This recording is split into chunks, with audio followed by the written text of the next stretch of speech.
Alright, so we've got our mechs all modified. We don't have any more offshore missions. We still got checkpoint and a new one, escort, which is escorting a whole bunch of artillery pieces.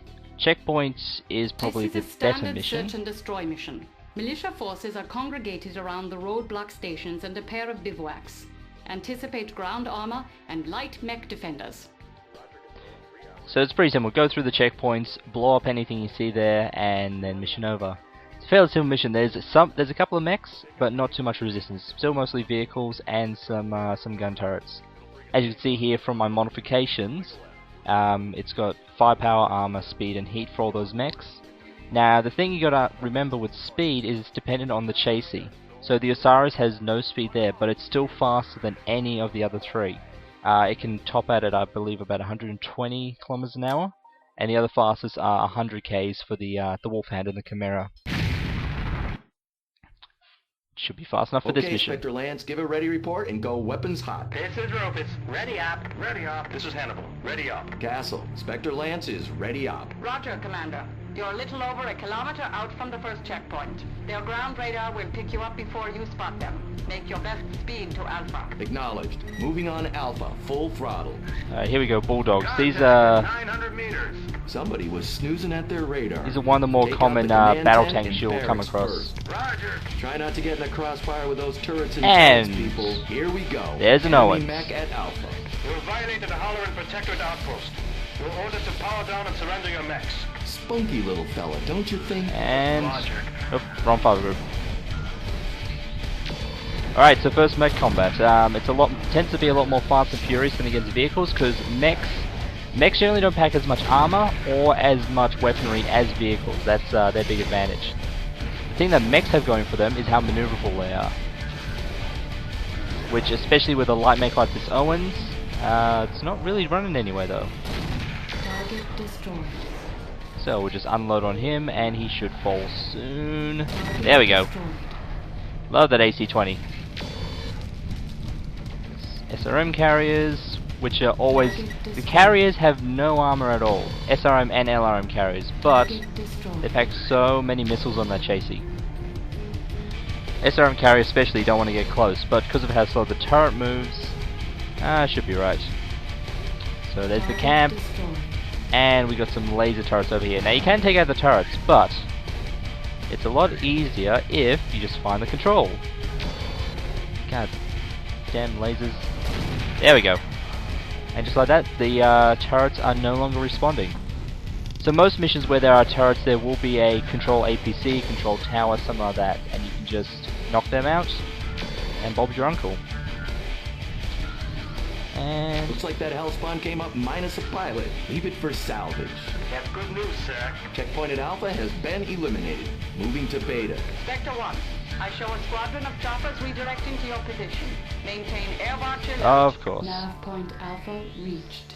So yeah, often you'll come across various salvage. So right now I'm gonna order the designated nav point. Roger. Roger, Lee. order all my mechs to head out to the next nav point, so they take the fire first. I led the charge in the first checkpoint, they can lead the charge into the second. So we got the mobile HQ there. There should be another turret. There we go, turret APC. So just be able to spike that, and ooh, we got another contact moving in.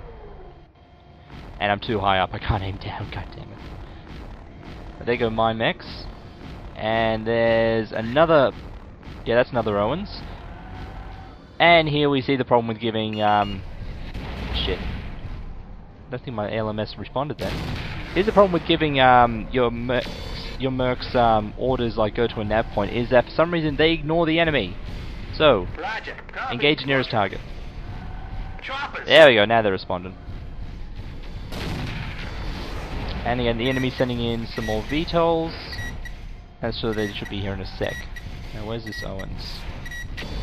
There we go. Okay, so the damage system works like this. Each component on a mech, so... Damn it, they never live long enough for me to explain this shit. Oh, moving on. So a mech has a couple of components. Well, you can see it on the left there with my one. So there's the torso, which is in 3 sections, center, left and right. They're the best armored, and also where most of the weapons are kept. The arms, which also hold a few weapons and are weaker armored. The legs, which is your obviously your mobility. If one leg gets destroyed, then you're just limping along, you can't reverse. And then finally the head. If you manage to land a shot there, you're pretty much guaranteed to take it out in 1 or 2 hits. It's very weakly armored, but it's also extremely hard to hit. History. Good work, Spectre Lance. His chops it down. Once again, my Mercs do good anti-air. Roger. And because they won't attack any non-combatants like the mobile HQ, I have to tell them to do it myself. Outpost eliminated. Enemy is history. Another one bites the dust. Targets destroyed. Alright, and with the turret control, those lasers are useless. And now onto the final checkpoint. Everyone's still good. So yeah, this is a nice easy mission. There's some mech combat, but it's just against, oh, here's another one. So 3 Owens. And a whole bunch of vehicles. The vehicles, you can take that easy enough. They're not the most heavily armed things ever. And the mechs in question are just the light scout mechs. So unload on him. So again, you can have a better idea of how the damage model works. As I'm pouring fire onto him, you see them going orange, taking a little bit of damage. One of his arms about to fall off. And I missed. With the some of the longer missions, especially with the heavier weapons with lower ammo counts, ammunition control is very important. But just because I'm rocking with the AC-10, which has 36 rounds, and you're generally not going to use that much in combat against light mechs like these. And the SRM-4, which works its way through ammo fairly slowly, you know, I'm not really too concerned about ammo, so I'm just pouring everything I can onto this guy. But yeah, later missions, especially when you're running something like a Gauss rifle or an AC-20, you need to keep control of your ammunition. And if you just stay bloody still... As you see, the missiles didn't streak there because I was not looking at him, but if I look at him and fire the missiles, they're home straight for him. And you just saw his LMS take him out as well. Oh, crap. Alright, so here's the big one, the Puma. It's only a light mech, it's a 35-ton light mech, but it is a clanner mech, which is already all the way bad, and it's a specifically designed combat light mech. Oh. Thank you. So what the Puma has going for it is it's packing a hell of a lot of armor, more so than any of my mechs. It's also got a pair of PPCs, which are the premium anti-mech weapon in the entire game. If I get hit with one of these, I'll be able to show you what it does, because it is nasty. They're very heavy, they generate a lot of heat, but the damage they deal, and the heat they also generate to the target, which means you can theoretically you can shut down an enemy, makes them always worth having. And he's taken a hell of a beating, and if you have a look in the very bottom left, I just knocked out one of his PPCs, and the other one, I don't know if the other one's actually damaged and inoperational. Doesn't matter now.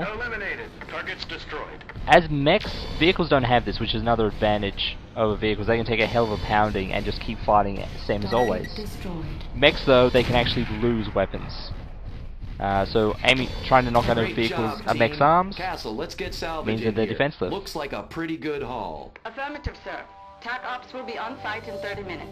We'll have the mobile field base online within the hour. Castle out.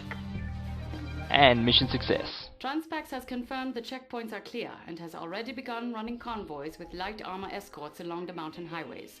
At this time, it looks like militia forces are spread too thin to reconstitute the stations. Alright, because we were fighting against militia, we gained some infamy there, but not so much infamy that it took a hit to our nobility. And because we were working for the Steiners, the Illyrians, we gained some points there. Now, we actually got some salvage, so the Hellspawn, which was pilotless, and that'll be seen pretty for us, and the Owens, which I'll probably need to repair. We also got a couple of weapons from those stockpiles. There's mission payment, which outweighs our expenses, all the pilots are good. So if we just have a quick look at the Mechlab, and it didn't do it. Normally when you take a mech from salvage that you've actually destroyed, like this Owens we're looking at right here, it'll come up with a thing saying you have damaged mechs, and this is also for your mechs that take heavy damage in combat.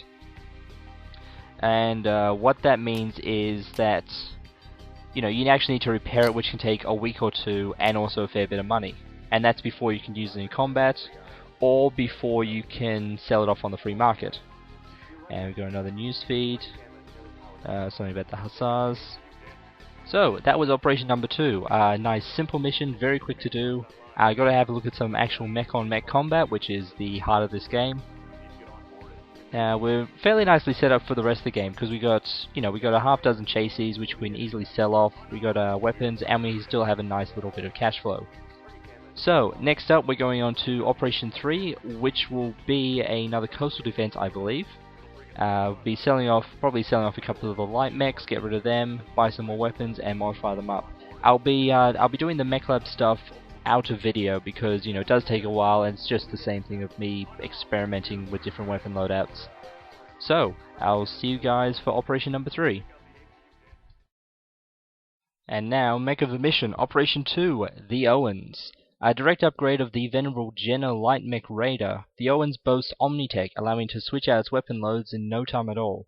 The base configuration was designed as a cavalry mech, moving along enemy defense lines and marking targets for artillery.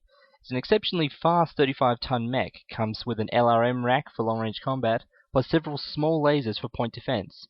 Its primary weapons, however, are the tag for marking targets and the active probe to discover power down mechs and other hard-to-find vehicles. Other variants of the Owens just alter the weapon loadout. For example, the Config A uses streak SRMs and machine guns to get maximum close-range punch. The Config D reduces the Owens' defensive armament in favor of a NARC beacon, which is used to mark targets for friendly guided missiles, such as LRMs.